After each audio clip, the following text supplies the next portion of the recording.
मुळामध्ये उपवर्गीकरण व्हायलाच नाही पाहिजे. तर सरकारला असं म्हणणं आहे की जर तुम्हाला उपवर्गीकरण करून जर एवढंच खरंच तुम्हाला जर दलिताचा कणवळा येत असेल तर तुम्ही महामंडळाला पैसे द्या ना. हजार कोटी सगळ्या महामंडळाला द्या.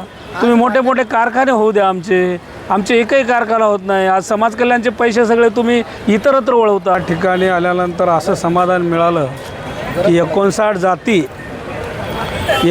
जाती आज सर्व एकत्र आल्यात आणि डॉक्टर बाबासाहेब आंबेडकरांच्या विचारावरती त्या चालत आहेत. याचं समाधान आपल्याला सर्वांना मिळालं.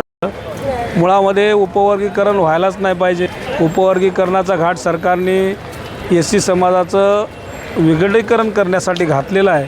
तो घाट सगळ्यांनी हाणून पाडण्याचं काम या महाराष्ट्रातल्या सगळ्यात आंबेडकरी जनतेनं आज केलेलं आहे. त्याचं समाधान आज चर्मकार समाज म्हणून आम्हाला वाटत आहे. आणि महाराष्ट्रातला सर्व चर्मकार समाज आज एक विशेष म्हणजे की महाराष्ट्रातला सर्व चर्मकार समाज आज मुंबईमध्ये एकवटला. याचंसुद्धा मला समाधान वाटते. खेड्यापाड्यामधून पूर्ण वस्तीवाड्यातून महाराष्ट्रातल्या ग्रामीण भागातून प्रत्येक जिल्ह्यातून चर्मकार समाज एकत्र आला आहे.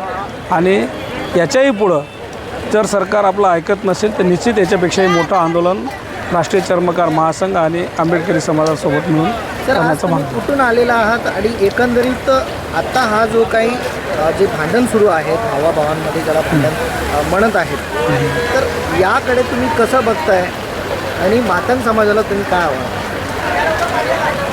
भांडण म्हणून असं भावाभावांचं भांडण हे सरकार लावू पाहते. परंतु आम्ही इतकी हुशार आहेत की आम्ही भांडणं करणार नाही.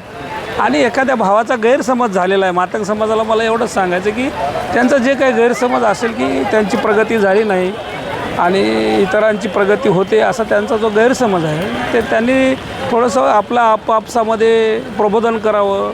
शिक्षणाची कास धरावी. ज्या काही म्हणून त्यांच्यासाठी बऱ्याच काही गोष्टी केलेल्या आहेत. जवळजवळ त्यांच्यासाठी आयोग केला. त्यांच्यासाठी RT केलं. बऱ्याच गोष्टी त्यांच्यासाठी केलेल्या आहेत सरकार. अण्णाभाऊ साठे आणि माझं तर सरकारला असं म्हणणं आहे की जर तुम्हाला उपवर्गीकरण करून जर एवढंच खरंच तुम्हाला जर दलिताचा कणवळा येत असेल तर तुम्ही महामंडळाला पैसे द्या ना. हजार कोटी सगळ्या महामंडळाला द्या. तुम्ही मोठे मोठे कारखाने होऊ द्या. आमचे एकही कारखाना होत नाही. आज समाज कल्याणचे पैसे सगळे तुम्ही इतरत्र वळवता. हे राज्य घोलपसाहेब राज्याचे समाज कल्याण मंत्री असताना या देशामधलं हे महाराष्ट्र पहिलं राज्य आहे की ज्यांनी वेगळा अर्थसंकल्प मांडला याचा SC दलितांचा म्हणजे समाज कल्याणचा वेगळा अर्थसंकल्प मांडणार हे पहिलं राज्य आहे. मग तुम्ही वेगळा अर्थसंकल्पनामध्ये संकल्प मांडत असताना जेवढे वेगळं बजेट दलितांच्या विकासासाठी दिलं आहे म्हणजे तर ते तुम्ही खर्च केलं का करत नाही? बरोबर आहे. हा माझाही तुमच्या माध्यमातून सरकारला प्रश्न आहे की बाबा तुम्हाला खऱ्या अर्थानं जर या समाजाचं भलं करायचं आहे तर तुम्ही सगळ्या महामंडळांना पैसे द्या. मोठे मोठे कारखाने होऊ द्या. जे बडोले साहेबांनी राबवलं, जे आपलं हांडोरे साहेबांनी राबवलं, जे घोलप साहेबांनी राबवलं, आज एक रुपयाचं काम होत नाही. एकाच ठिकाणी तुम्ही काय लक्ष देता? सगळीकडे लक्ष द्या ना. आज संत रविदास महामंडळाची परिस्थिती इतकी वाईट आहे की आज तिथं महामंडळाला MD नाही, तिथं पैसे नाही. पोरानं लाभार्थी सहभाग भरलेला आहे. आता आमच्या जवळजवळ वर्षभर लाभार्थी सहभाग भरून 2-2 प्रॉपर्टीवर बोजा चढून त्याच्याकडं तुम्ही पैसे त्याच्या अकाउंटला पैसे टाकत नाही. मग तुमच्याकडे पैसेच नाही तर मग लाभार्थी सहभाग कसा भरून? हे अनेक प्रश्न आहेत. या अनेक प्रश्नापासून सरकार दूर पळते आणि म्हणून हे सगळं नको म्हणून हे उपवर्गीकरणाचा घाट घालून कुठंतरी समाजाची दिशाभूल करायची, कुठंतरी समाजात डिवाईड करायचं आणि आपलं राज्य करायचं असं या सरकारचं धोरण आहे. याचा राष्ट्रीय चर्मकार महासंघाच्या माध्यमातून जाहीर निषेध करा. शेवटचा प्रश्न, या उपवर्गीकरणाच्यामुळे जे वाद आहे त्याच्यामुळे आंबेडकरी समाज आणि जे इतर जाती आहेत जे 59 जातीचे ते त्यांची एकी झालेलं पाहायला मिळतं. हो, हे चांगलं नाही खरं म्हणजे सगळ्यांचीच एकी आहे. 59 जाती एकत्रच आहेत.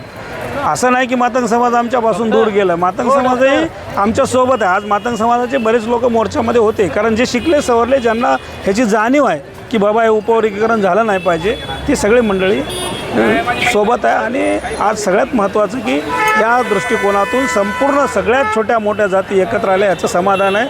आणि असंच पुढं जर झालं तर येणाऱ्या काळामध्ये अशाच पद्धतीने जर लढे दिले तर बऱ्याच काही गोष्टी होतील. अजून 87,000 कर्मचाऱ्यांचा अनुशेष भरला नाही. बऱ्याच काही गोष्टी आहेत अशा. त्याच्यात पदोन्नती आहे, कर्मचाऱ्याचे प्रश्न, सगळे जर मिळून अशाच पद्धतीनं लढले तर निश्चितच येणाऱ्या काळामध्ये चांगल्या पद्धतीनं समाजाचं कल्याण होईल.